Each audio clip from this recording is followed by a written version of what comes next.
Today's guest is Paula Lenz. Paula is the author of the book Driving into Infinity, Living with My Brother's Spirit. She has also been a featured speaker for the International Association for Near-Death Studies in 2018 and 2020. Today, we are lucky to have her here with us to share her experience, and hopefully we will learn how the deepest grief can unlock the greatest spiritual treasure. Paula, thank you very much for giving me some time today. Thank you so much for having me on your show. You are welcome. Before your experience, you had a premonition-like dream. Can we start there and have you tell us about that? Yes. So this dream that I had occurred in 1982, the fall of 1982. And it did recur many times into 1983. But I want to point out something here that in 1982, this was a time before the internet was available, before personal cell phones were used, and computers were not the norm in our offices as they are now. Just to give a little review of the time frame there. But I was 29 years old at that time that I began having this recurring dream into the fall of 1983. So this dream was always the same. I was outside on these expansive fields. A large crowd of people were starting to gather there. And someone near me asked what was happening. And I replied that I heard that it was the end of the world.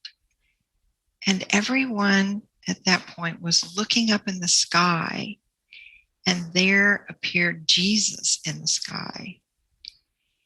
And in the moment that that happened, I doubled over, almost falling down to the ground. And I was experiencing in this dream the worst pain of my life. But the pain was not physical. It was heartfelt suffering and agony. And it was just simply beyond words. And then at that moment, when I experienced that, that's when the dream would end. And the dream would end, and then I would wake up suddenly.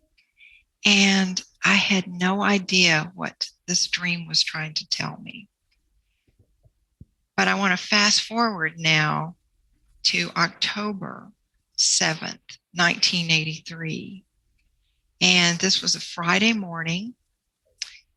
And I was driving my husband that morning to a meeting. I was dropping him off. He was planning to come and meet me later at a festival I was going to with some friends. But as I was driving along, I suddenly had a very strange, sharp pain in my chest around my heart area. And I remember glancing at the car clock to determine how much time we had left to get him to his meeting. And it read 9 a.m. And although I said nothing to my husband about this pain I was experiencing, I continued to feel this around my heart area.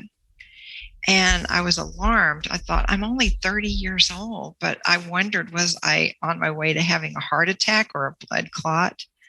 But eventually, as I kept on driving, it went away. But it really frightened me. But I went ahead and dropped my husband off, and I felt fine. I drove on down to this festival down near downtown Houston. And this was a very popular and crowded event each year in the fall. And my husband, Michael, planned to join us there after lunch. But at the festival, we went on in to have lunch, and sooner than expected, I spotted my husband, Michael, all the way across the room. And of course, there were just huge crowds at this festival. And this was inside at this church annex area where lunch was. And I could see him trying to make his way through the crowds. And as he got closer to me, I knew that something was very wrong. I had never seen his face look like that before. And as he got closer to me and finally reached me, he put both his hands on my arms and he looked me right in the eyes. And he said, Donnie was killed in an accident this morning. And I was completely stunned. And in that moment, I just crumpled all the way down to the ground. And I just kept saying, no, no, no. And my friends, of course, rushed over. But then at that moment that happened, I recalled the dream, the recurring dream. And I knew then what that dream was all about. It was about this moment of finding out about my brother's death. And the other thing that happened too was that I found out later that my brother's accident occurred at 9 a.m. that morning. And that was exactly the time that I had experienced, as I was driving my husband to his meeting, that I had experienced this terrible pain over my heart area. So then I knew that that is what had happened. But, you know, we went to Bryan, which was my hometown, and it was just like being in this horrible, terrible dream. And my feelings over this loss, I was just completely destroyed. And the grief for me was just unbearable. I mean, my brother was only 4 years younger than me, and essentially we had grown up together. Now I have a sister who's 10 years younger, but my brother and I shared our childhood years together. And this grief, I just didn't know how to handle it. I didn't know that a human being could cry so many tears. So if you'll let me just read from my book a passage about that. Mm-hmm. I wrote, every moment was sheer agony during those days, with no words to adequately describe a broken heart. Nothing made sense, and everything about life was dark. I barely slept. I moved in a daze. I wanted to die every day. This terrible, impenetrable wall now separated me from ever having contact with my beloved brother again. How do you process that fact and integrate it into your life? I could not. And at the burial site, I wondered how I could possibly continue living after this. So that was the state of being I was in my hometown. I stayed there the following week to help my parents with writing thank you notes and so on. But during that time, midweek, I decided to drive out to my grandparents' house and take some of the funeral flowers to them. And so the only access I had to a vehicle was actually my brother's personal truck. He was killed in a company truck. And I was by myself, started driving to my grandparents' house. And as I'm driving along, suddenly I realized that I could see 360 degrees around me. I could see everything.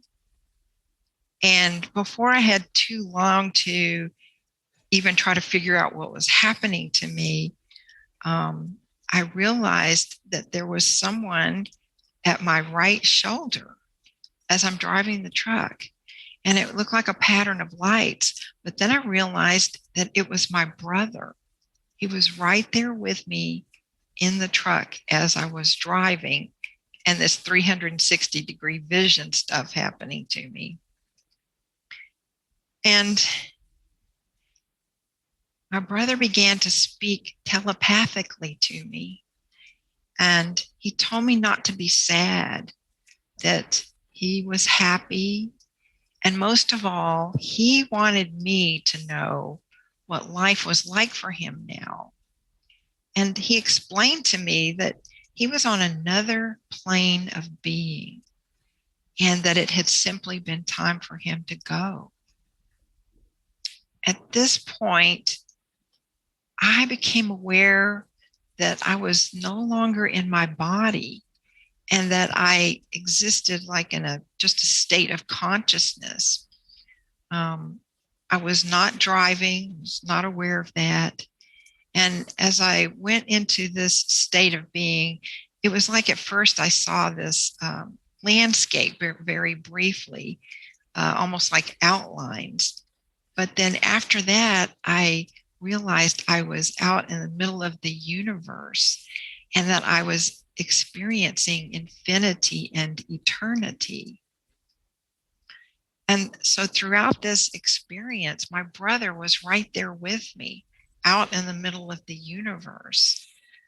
And I felt that, without a body now restricting me, I felt that I was completely one with the universe. And I experienced these couple of waves that came through. And the first wave that came over me was one of total peace. That's just beyond explaining that kind of peace. Then I had a wave of all knowledge come over me. And I knew from this wave of knowledge, I knew that I knew everything in the universe, including the history of the universe, everything. I knew all knowledge. And then I began to experience this last wave was of this pure energy of love.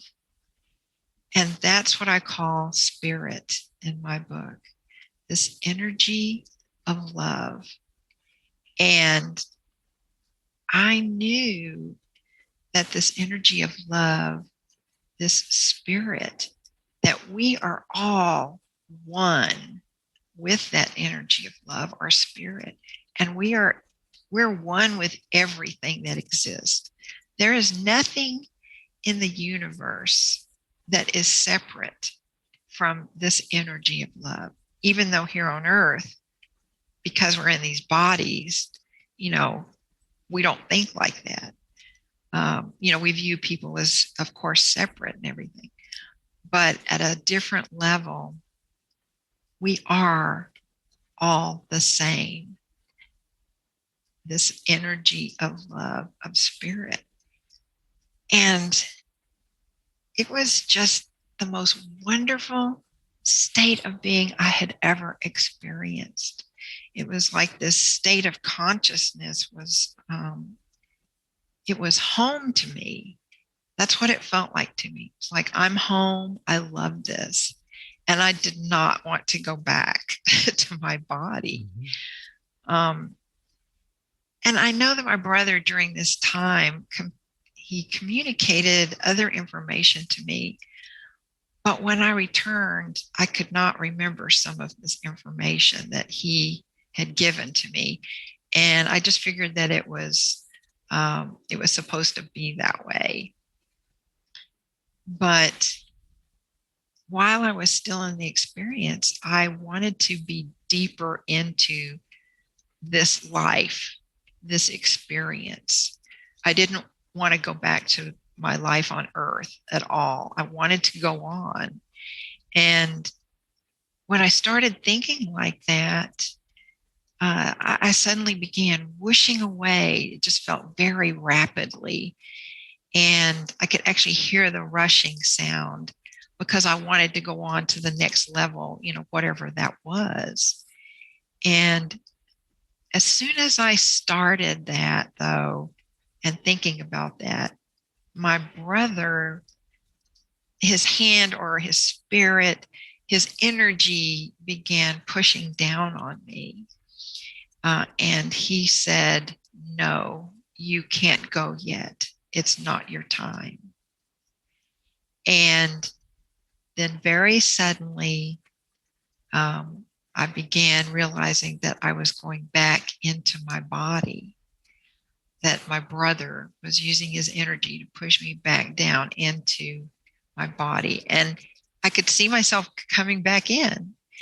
And I just sort of landed back inside my body. And I had actually made a turn onto this other road while I was driving and while I was out of my body during that time frame. Mm. So I continued on to my grandparents' house, but I was in this state of just sheer love and beauty. And I wasn't sad anymore at that point about my brother's leaving because I had been with him. But when I got to my grandparents' house, I didn't say anything to them about this experience. In fact, for the whole rest of the day, I kind of existed in this glow, kind of this otherworldly effect that stayed with me for the rest of that day. And it was just a perfect feeling that whole day. But, the next day when I woke up, I found that I was back in this whole sense of grief for my brother. Certainly, I remembered the beautiful feeling and being with him. And I knew that he was alive and happy, and I knew what he was experiencing to some degree. But being back on earth and in my earthly life, I just missed him. And I couldn't bring together those two pictures. I suffered in deep grief for a long time after that, even though I had had this wonderful experience. But one of the things I want to point out here too is, the title of my book is called Driving into Infinity, Living with My Brother's Spirit. And, it's from this experience that I derived the title of my book, because I was driving at the time that, I was thrust into what I call out into infinity and experiencing spirit. But the other thing that began happening, in addition to being thrown back into deep grief and, of course, returning home, I began having all these after effects from this experience, because when I got back home, and then at some point, then I actually had to go back to work, but I would find that when people would walk into the room or into my office or whatever, I could hear what people's thoughts were. And I also noticed that when I was driving at night, especially like on the freeway there, as I would drive on the freeway, and as I would go past streetlights, the streetlights would go out. The same thing would happen if I walked down the street in my neighborhood. As I got close to a streetlight, it would go out. But then once I walked past it, it would come back on. And, I didn't know that having this kind of consciousness changing experience, I think changed my, my ability for my energy to cause things to do things like have these street lights go out as I went past. But those are the kinds of things, that started happening to me in the way of after effects from what I had experienced. And the thing of it is, too, I began to be much more intuitive. And in fact, just 3 months after I had had this experience with my brother, it was at Christmas time, and we had gone back to Bryan, and this guidance that I began getting. We were staying at my dad and his wife's house, and the two of them had been somewhat sickly. And after my husband and I had been there a day, we started to feel sick also. And to the point that when we went to bed, it was like when we tried to get out of bed, we couldn't even do that, or we would fall down. And I knew that there was something really, really wrong in that house.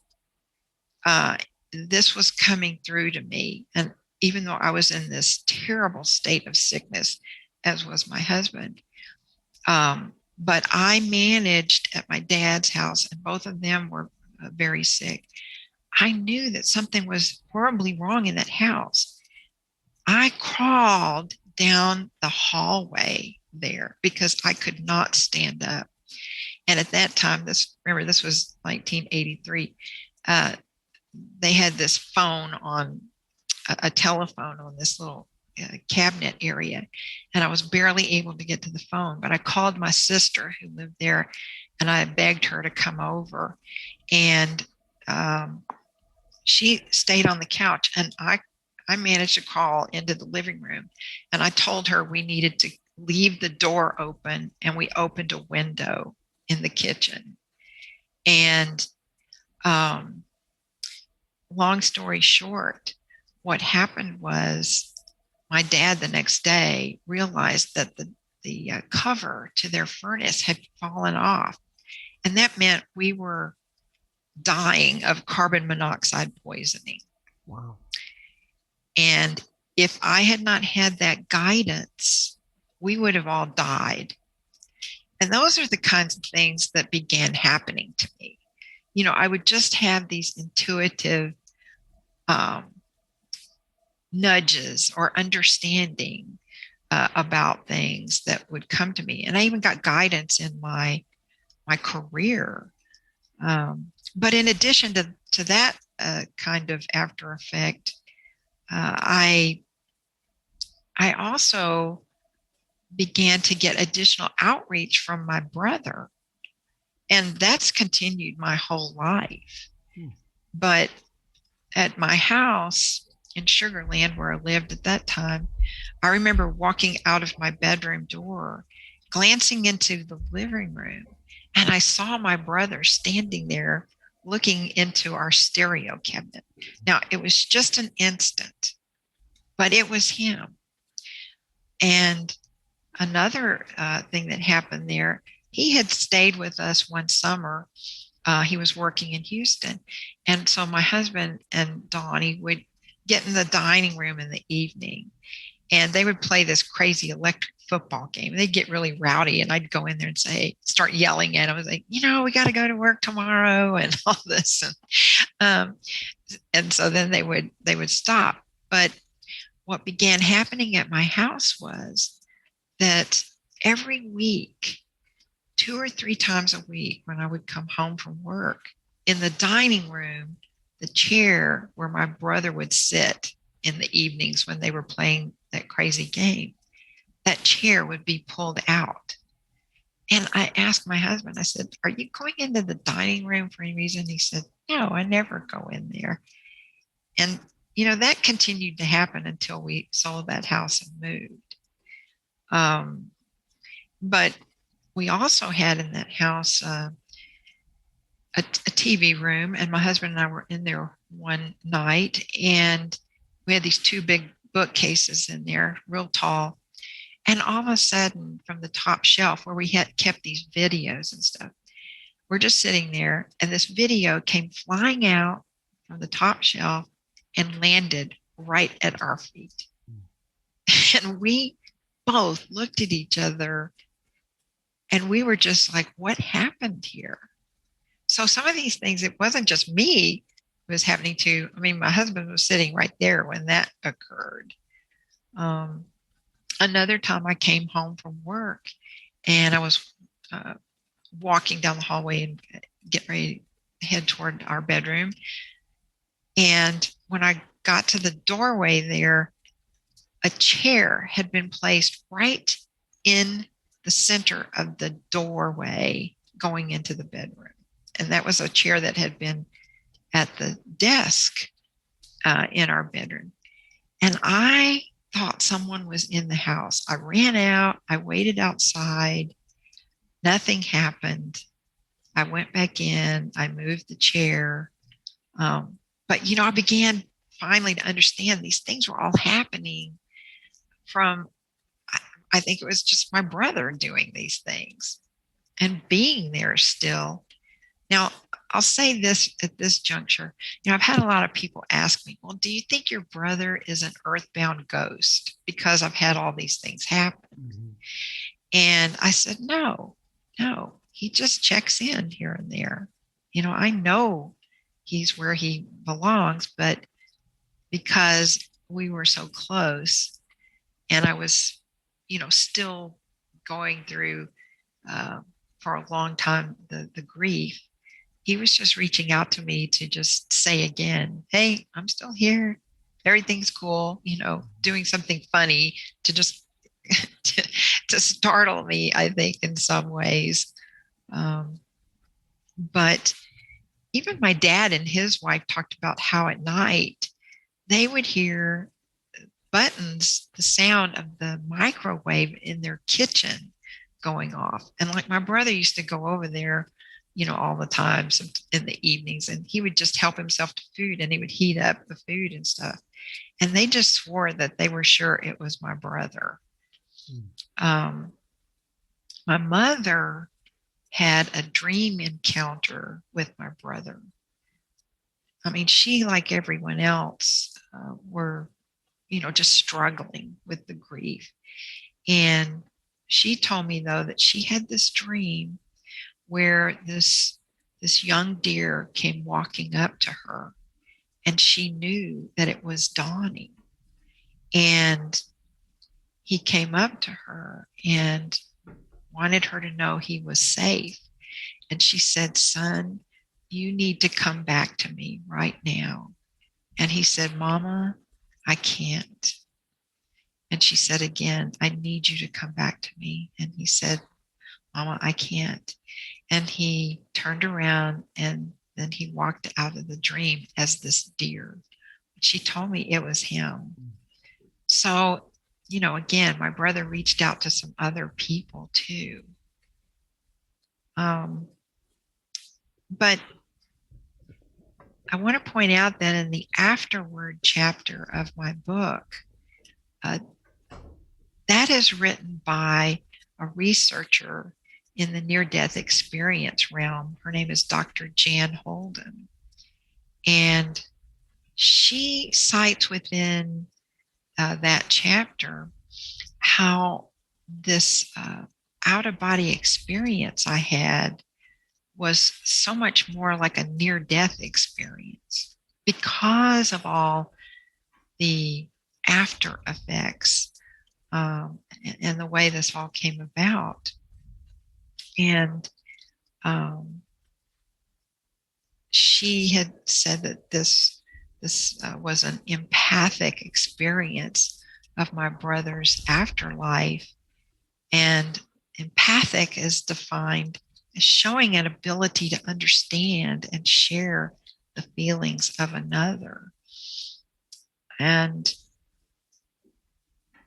the other after effects that she talks about in that chapter that mirror near-death experiences, according to the research, she cited some of the things I talk about also in my book about how I had this compulsion to read everything I could get my hands on about spiritual experiences. I'm an English major, and I have always, from the time I was little on, I just read all kinds of fiction books. I loved reading fiction. And, that's why I ended up majoring in English. I loved writing and everything. But what was really strange is after I had this experience with my brother, I never read another fiction book. I just became compelled to read all these different books about spirituality. It's all I wanted to know about. I didn't care anymore about fictional books.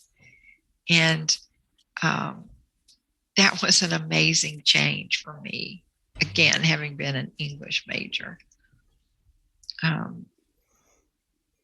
But some of the other effects that are the same as someone who's had a near-death experience is that, I gravitated away from organized religion. And instead, I went toward a really deep secular spirituality because I was raised Baptist. And, I went to Sunday school and church and everything.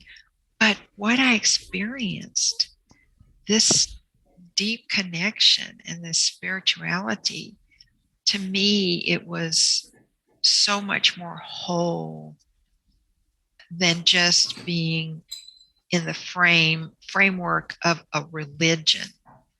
I look at all these religions and everybody's got all their own little rules and regulations and beliefs and, oh, this isn't right, and for me, after I had this experience, none of those things made any sense to me. All these rules and regulations by religion.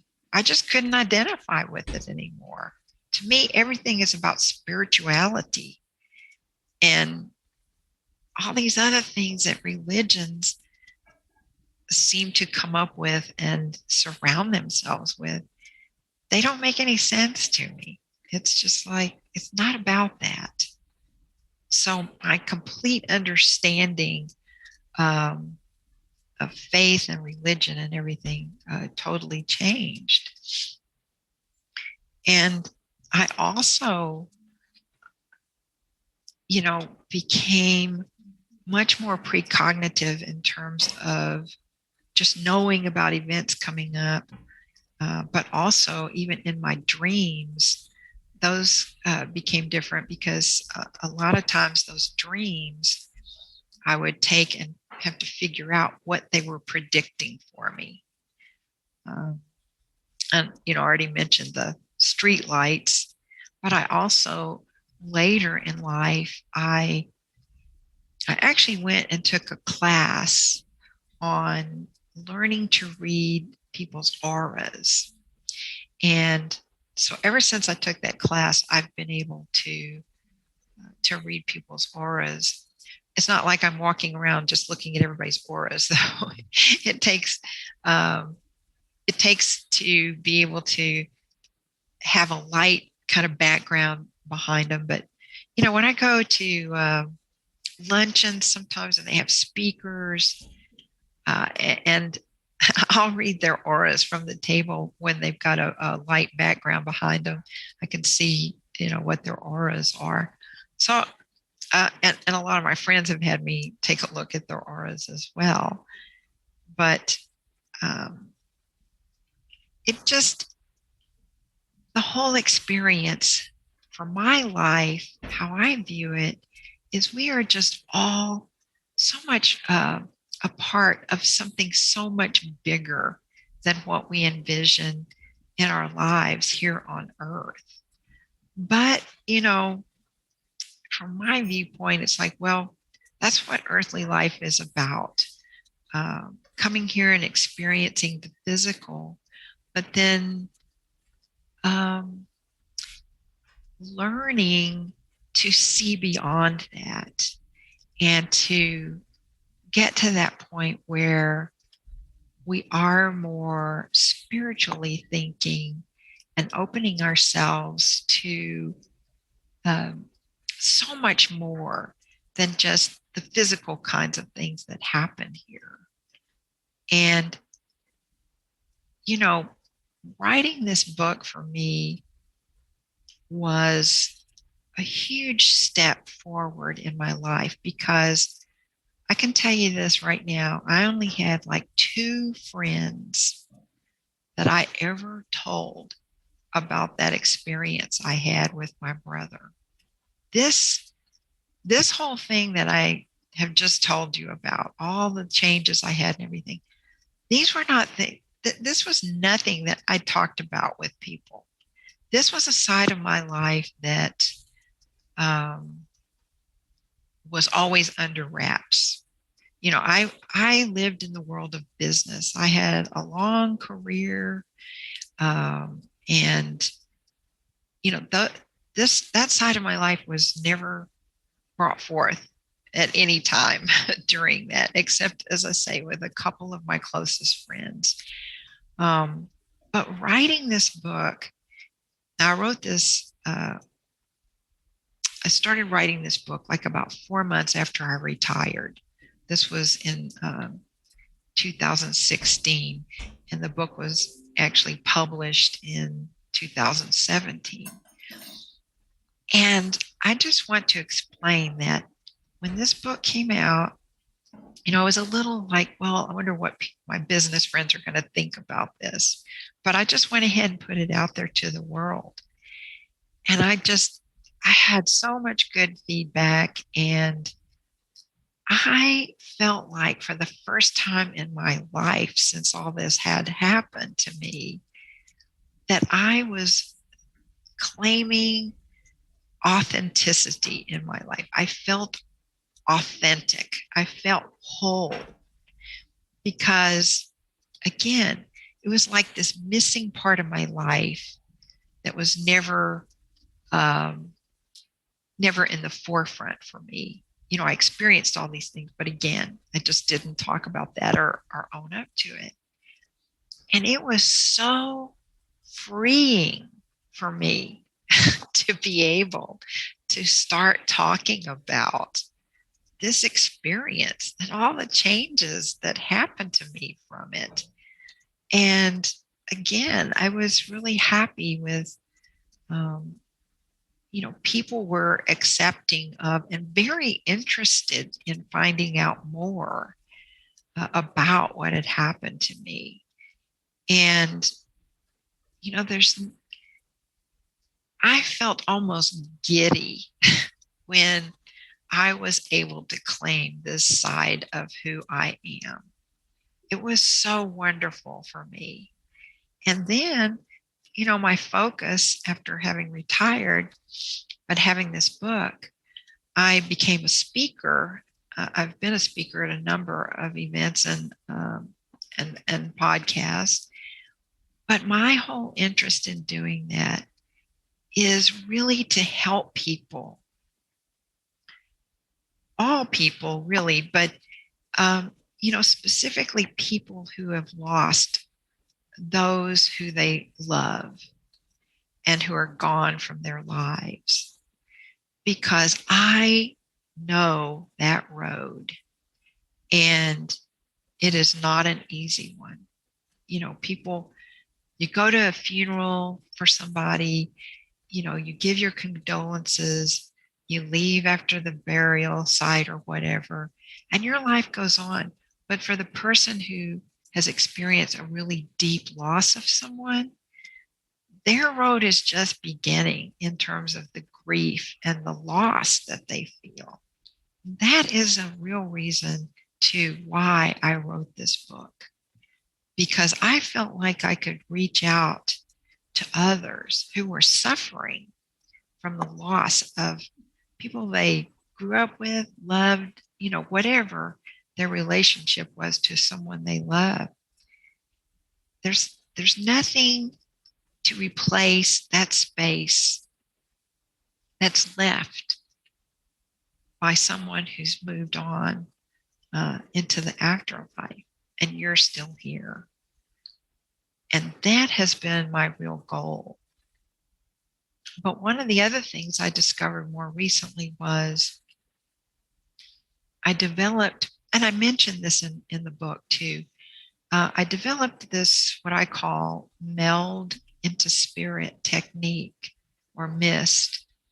And this is something I do.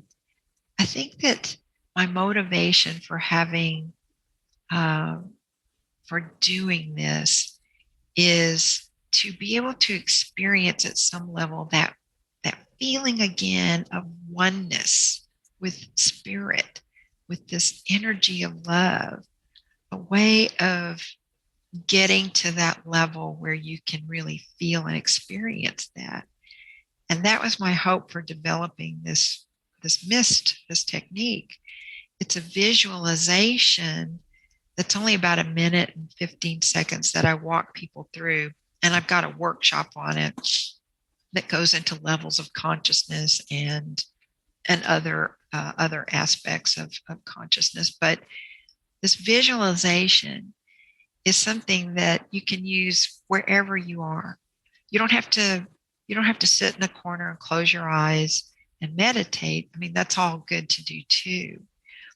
But this visualization you can do when you're out walking in a park, walking on a street, maybe even at your desk if you're in an office. And it's really about getting in the space where you move away from seeing the physical into seeing everything becoming particles of light, and that everything melds into each other, because that is what we are, but we just don't know it. And when you can reach that point where you're visually seeing everything around you being one and just flowing into each other, then that's when your heart, this is something that's done through the heart center. It's not really supposed to be about just repeating things to yourself. It's about letting it come from the heart, this feeling of this oneness that's seeing everything blending together, because that's what we are. And it's a wonderful, freeing feeling. And you know that you're safe, and you know that everything is love. And that is really the message. In the beginning, when you were seeing your dream, you saw Jesus, but when the actual event happened, I don't recall you mentioning Jesus. Was Jesus there in the actual event when you were at the festival? No.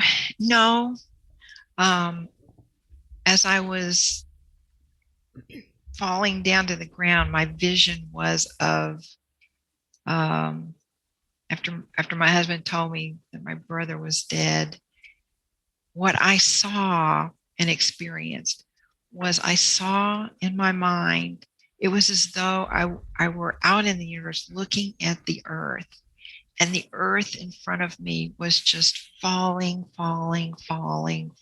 at my feet, and it just crashed and broke apart. But the connection to Jesus there is this: that festival that I mentioned is held each year near downtown Houston at the Greek Orthodox Church there. It has a big, huge kind of campus-like area and this huge church there. And that's where this festival is. It's held at this church on their church grounds, and you go inside the church. You're not in the actual church part, where where you just go to church and the preacher's there and so forth. But this annex area is connected to the church. You can get into the church via that annex area. It's a huge annex area where they would have the luncheons. People could go in and get food. That is where we were. We were there at this church. So that was, I realized later, the connection to Jesus. And remember, the dream, I was there, and more people were coming. I first got there and there were some people, but as the time went on in the dream, there were more and more people. There was a huge crowd. And that's the way it was at the Greek festival. We got there earlier in the day, and then more and more people. It was crowded. It was at this church. So that was the significance of Jesus being there. Oh. Which was pretty amazing how all that came together in that dream. Yes. You know, some people believe that there is destiny or things are already to be determined. And from your dream, it was already like your brother's destiny of what was going to happen. You know, some people just say, well, whatever's meant to be is meant to be. You know, if they're doing something that's not good for them or whatever, they'll make that statement. So do you believe in that too now, that there's destiny and whatever's meant to be is meant to be? I do believe that we all come here with purposes and stories that we are supposed to be involved in. And I think that these are potentially ways that we grow and learn and become more whole as not only people, but potentially into a fuller understanding of spirituality, and that there's something beyond just us being here on earth. So I do think that because I had that precognitive information coming through, I do believe that things are there in our future that we can get information about coming through. And that's exactly what happened in the case of, this event that was going to come about via my brother. And so I do believe that there are things in our lives that are there that are going to happen to us. And, volumes of books have been written on the aspects of life and our lives here on earth like that. And do we come back, over and over again? I mean, of course, there's so much information in terms of what different people have experienced or what's come through to them. But it definitely was already, in the picture there. And for him, I mean, in terms of what was coming. But, another thing that really kind of gave me an indication of that, in addition to that dream, was I don't know that it was exactly the last time I saw him, but it was definitely that year before his accident. We had, gone home to visit my parents and all that. And of course, we always got together. My brother and my sister was there in Bryan. And when my husband and I were leaving and I gave my brother a hug goodbye, it was very strange because as I hugged my brother, I had the thought, this was the exact thought, I thought, oh, Donnie, you are so much the center of our life here. And I just felt this really deep connection as I hugged him. But that was the thought and the feeling that wrapped around me. I don't know that I got a sense of that he was leaving or anything, but I'd never had that kind of thought before. It was unusual. And when I looked back on it later, because that was probably, again, I don't think it was the last time I saw him at Bryan, but it was a time or two before that. It was within the same year.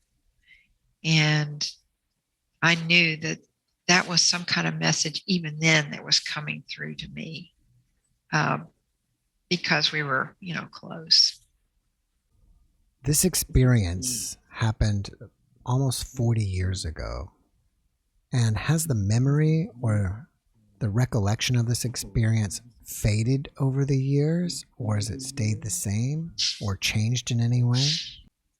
No, the experience of it all hasn't faded away. You know, the only changes I would say about, you know, the experience itself is that as I've gone along and I've become more intuitive, more psychic about things, and that keeps growing for me. Each year, it's like, you know, that grows. So these after effects from that, for me, continue to grow. But the initial experience and the dream and you know, the death and all these follow-up things, you know, it never goes away from me. Let's put it that way. It's always kind of there. And, you know, even here in my office, there's any number of times I will be sitting here in my office and my home office, and something will fly out of my bookcase. And I know it's my brother just saying, hey, I'm here, you know, because you have to understand too, my brother was really funny. I mean, he kept people laughing all the time. He was just a natural.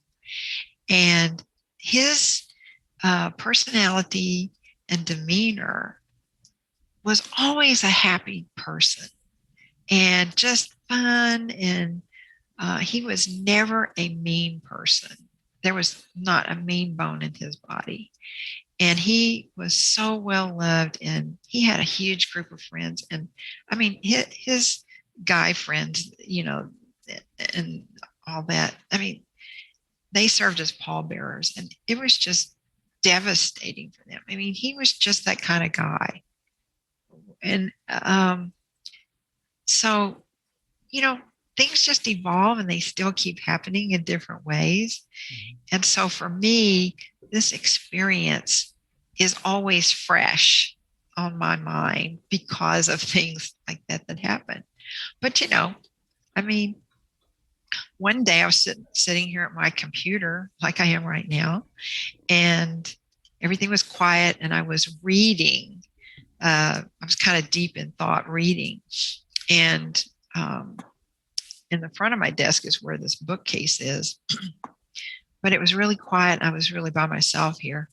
And all of a sudden, so in that bookcase, I've got a lot of pictures, a lot of framed photos, and, you know, I've got all these things arranged in there. And all of a sudden, one of the photos in one of those shelves just pushed forward and pushed a couple of other pictures out. And when that happened, I mean, I jumped about a foot out of my chair. And I stood up and I looked at the bookcase and I said, I know you're here, Donnie, cut it out. And I went over to the bookcase and picked everything up. And of course, all of those pictures were with him in them. I mean, then I've got, you know, all different kinds of pictures, photographs there. But, you know, it's just stuff like that. And so it always stays with me in different ways. And, you know, the experience I had, it always brings it back. He's never far away. And, you know, some of his friends too have had some experiences, but probably not to the degree that I have. But, you know, it's, I guess, just even the deepness of the grief that I experienced and coming out of that, that part just never goes away. You know, the deep feelings and what I had to go through. And, you know, I still have my moments when I look at a picture of him here or there, go through some albums or something, I just get an ache in my heart because I just think how long it's been now without him and how funny he always was. And we just loved him so much, everybody did. And I feel, I won't say cheated, but I feel that there's always that hole there in our family that, is never filled. And he's always missed. And that's probably true for other people too, who have lost people they love very dearly. All right, I'm going to switch gears on you here. You have your book out. Do you have any? Are you working on another book, or do you have any other projects that you're working on that you want us to know about? I don't have another book in progress, but the one thing I did develop, which I mentioned, the meld into spirit technique. I did within the last 6 months, I developed, although I mentioned it in the book, just, very briefly, a sentence or two about that. But I decided that this would be a really good technique for a lot of people to know more about. And so I put together this information via a PowerPoint slideshow, which I then made into a video. It's a narrated presentation. And I wanted to be able to bring in other facets related to the meld into spirit technique that can relate to where you are in life. And so I presented the different levels of consciousness to help people determine where they might be in that the lineup of these different levels of consciousness, and then doing this narrated presentation and with additional information, and embedded in that is a video, as I said, a minute 15-second video while that visualization takes place, so that people can more easily get into that state and understand it. And then I also talk about how it's like, well, why should I do this? And of course, for me, it's all about experiencing the oneness again. But I talk about your frequency and vibration, how when you're able to connect with spirit, through your heart center, because that's what spirit, and people, of course, call it God. I mean, there's many names for it, but experiencing that through your heart and doing that raises your frequency and vibration. And then you're able to, I think, understand and open yourself up for more intuitive nudges in your life, intuitive information that can come to you, guidance, higher level of guidance that you can then perhaps hear more clearly for your life. And I also, talk about developing, as I say, kind of more psychic or intuitive abilities. And I even provide some little, they're not tests, but they're sort of like tests to see, for people to use and see if they're increasing in these abilities that they have the potential to develop. So I feel like that's all pulled together in that presentation. And as I say, it's only 45 minutes, and it is in a video format. It's posted on my website blog. I do have a blog there with other information, but that presentation, the video, is on that blog. But you can also find it if you just go to youtube.com And in the search bar, just type in meld into spirit technique, and it should come up as the first video. And I on purpose kept it to a point that it was, only 45 minutes. And actually at the beginning, I show people that if they don't want to sit there for 45 minutes, they can break it up into these modules, and come back to it later, so that people don't feel like they're going to be overwhelmed by something they have to sit through that's like 2 hours or something. So for me right now, I'm hoping to get more people to take the time to go through that video, just even to learn a little more about these different levels of consciousness that are brought forward. And as I said, there's some little tests in there kind of to test perhaps your psychic ability and, some other information like that. But the whole idea is to be able to use mist, like I said, if you're at work or outside or wherever, and it can be used to help calm you, get into that heart space instead of so much. Let's face it, we all live our lives in our head daily, just thinking. And this is a way to focus on your heart center and come from that space and that frequency and vibration. You mentioned your website. What is your website name? And if you don't mind, can you mention any other social media contacts for you? Oh, yes. And there is on my website an email contact form on there. And if you fill that in, it will reach me. But so the address is paulalenzauthor.com. And my last name is Lenz, which they can probably see on your site. But if you go to that, information about my book is on the front page. There is the blog with different information there as well. And let's see, what else did you ask me to mention? And beyond the website? Well, if you do you whatever I've been working on? Well, do you interact with other people on social media like Facebook or something? Yes, so I do. Yeah, just so they can just look up Paula Lenz for, I'm on Facebook and LinkedIn. And I actually have 2 pages on Facebook. And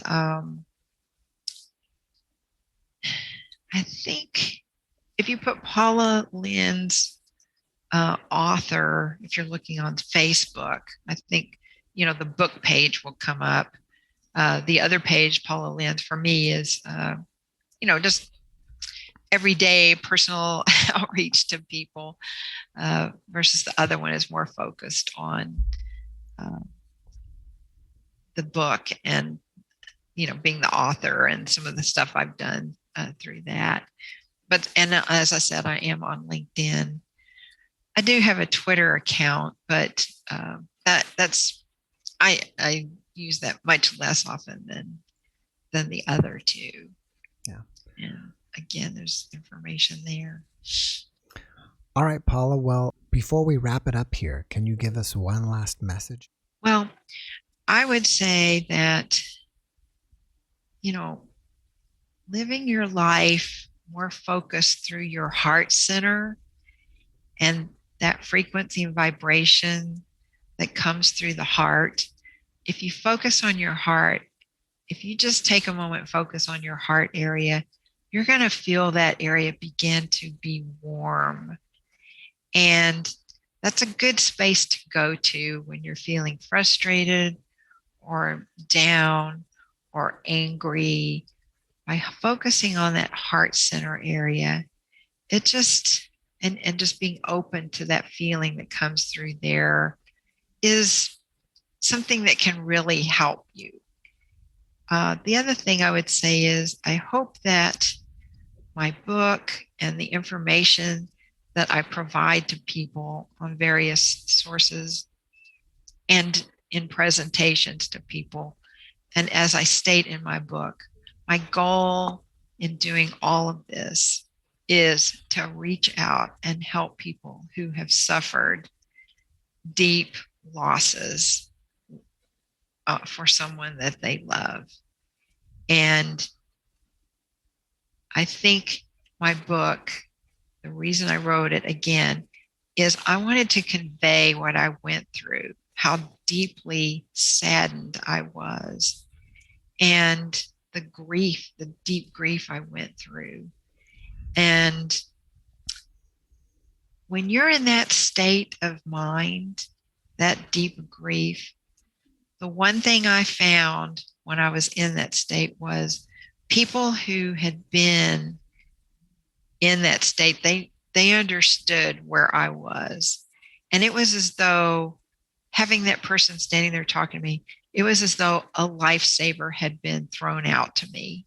And I thought, that's what I want to do to other people. I want to throw out a lifesaver to them because I know where they are on that journey.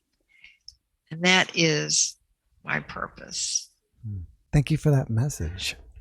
And thank you for giving me some of your time today. I really appreciate you sharing your experience with us. Well, thank you so very much for allowing me to share with everyone. I so appreciate that. Before I go here, it was kind of, when you said the word rowdy, I knew that you were a fellow Texan.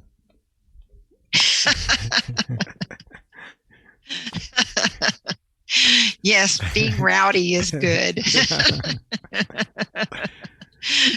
And my brother and I and my sister, we used to get on the floor at my dad's house and after he was remarried, and the three of us would just wrestle around on the floor, even though I was in my 20s. Yeah. I mean, we would just do that. So those were fun times. Yeah. Being rowdy. Yeah. All right, Paula. Well, thank you so much again. And I wish you massive success with whatever you're doing, and have a great evening. Thank you so much. Bye-bye. Bye-bye. Thanks for watching the JeffMara podcast. I really appreciate you. Another way to show support is through YouTube memberships. And if you do, there are loyalty badges and other perks depending on your level of membership. All you need to do is click the join button underneath the video to find out more. Thank you for your support.